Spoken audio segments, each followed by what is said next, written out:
తమిళనాడులో రేపు జరగనున్న విజయ్ ప్రభుత్వ బల పరీక్ష ఓటింగ్లో టీవీకే ఎమ్మెల్యే శ్రీనివాసన్ సేతుపతి దూరంగా ఉండాలని మద్రాస్ హైకోర్టు ఆదేశించింది. ఆయన కేవలం ఒకే ఒక్క ఓటు తేడాతో గెలుపొందిన నేపథ్యంలో ఆయన విజయాన్ని సవాల్ చేస్తూ డీఎంకే అభ్యర్థి పెరియకురుప్పన్ మద్రాస్ హైకోర్టును ఆశ్రయించారు. ఈ నేపథ్యంలో ఆయన బల పరీక్షకు హాజరు కావద్దంటూ హైకోర్టు ఆదేశించింది.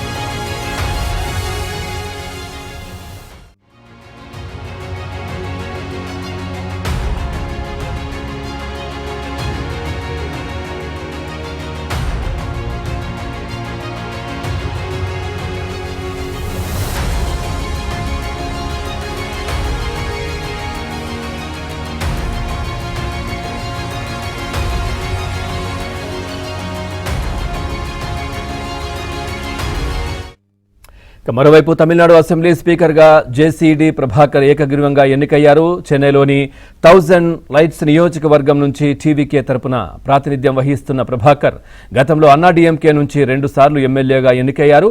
మే 11న ఆయన స్పీకర్ పదవికి నామినేషన్ దాఖలు చేశారు. ఆయనకు పోటీగా వేరెవరూ నామినేషన్లు దాఖలు చేయకపోవడంపై ప్రభాకర్ ఏకగ్రీవంగా ఎన్నికయ్యారు. ఓవరాల్గా ఈ అంశాలకు సంబంధించి మరింత సమాచారాన్ని మా చెన్నై కరెస్పాండెంట్ సిరి అందిస్తారు. సిరి, పూర్తి డీటెయిల్స్ ఏంటి?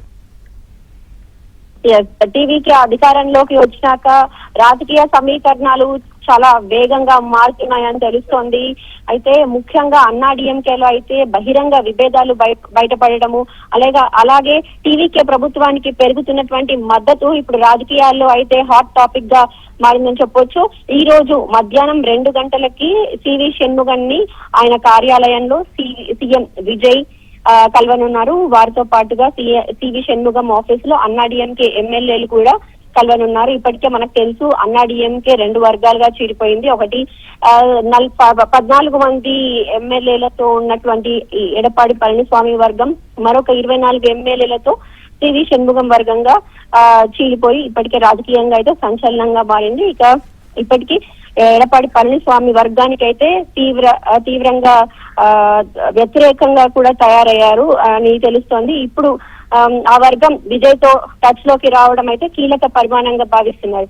అదే సమయంలో అయితే ఇక ఈ రోజు స్పీకర్ ఎన్నిక కూడా పూర్తిగా రాజకీయ సందేశాలకు వేదికగా మారిందని చెప్పొచ్చు. కొత్త స్పీకర్ జేసీడీ ప్రభాకరన్, అలాగే డిప్యూటీ స్పీకర్ గా రవిశంకర్ ఎన్నిక తర్వాత మాజీ సీఎం పన్నీర్ సెల్వం కూడా కీలక వ్యాఖ్యలు చేశారు. ప్రభుత్వ పార్టీ కంటే ఇతర పార్టీల సభ్యుల సంఖ్య అసెంబ్లీలో ఎక్కువగా ఉందని, అదే ప్రజల తీర్పుని కూడా ఓపీఎస్ వ్యాఖ్యానించడం అయితే ఇప్పుడు హాట్ టాపిక్ గా మారింది. ఇక మరోవైపు ఇటు టీవీకే ప్రభుత్వానికి అయితే మద్దతు బాగా పెరిగిందని తెలుస్తోంది. జేసీడీ ప్రభాకరన్ స్పీకర్ గా ఎన్నికయ్యారు, ఏకగ్రీవంగా ఎన్నికయ్యారు.